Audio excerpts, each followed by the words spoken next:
One of the key issues facing all employers and local government is no exception to that, is finding the right employees, and when you've found them, to be able to incentivize them in the right way. And I'm delighted now to be joined by Elizabeth and Amber to talk about succession planning in local government. Welcome. Now, you produced this great report on succession planning. Tell us a little bit about it.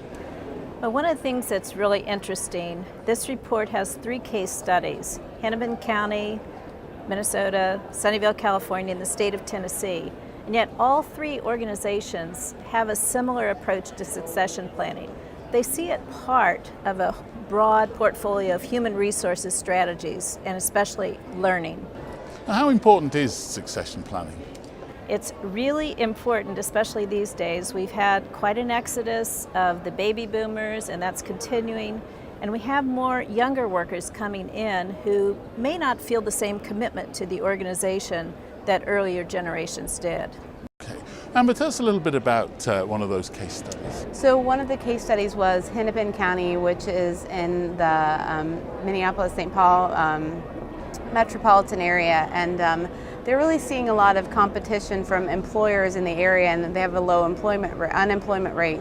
So what they're doing is taking an approach to orientation that is not just a one-day orientation where you go over your employee benefits. They actually place employees in a year-long cohort where they do the one-day orientation where they learn about benefits in the organization, but then they come back on a periodic basis to meet with their cohort, not only so that HR can check in with the employee to make sure that they're adjusting well, but also so that that employee has a network to reach out to in case there are any issues, and so that they can address those issues as they occur before they become problems. So are these techniques something that can be adopted on a more wide scale?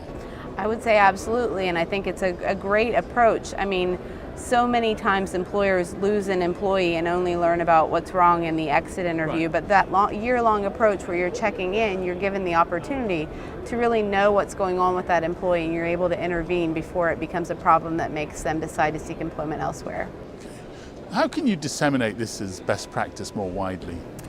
Well, I think by having webinars, conference presentations. We're actually doing a session here at the ICMA conference on the workforce of the future.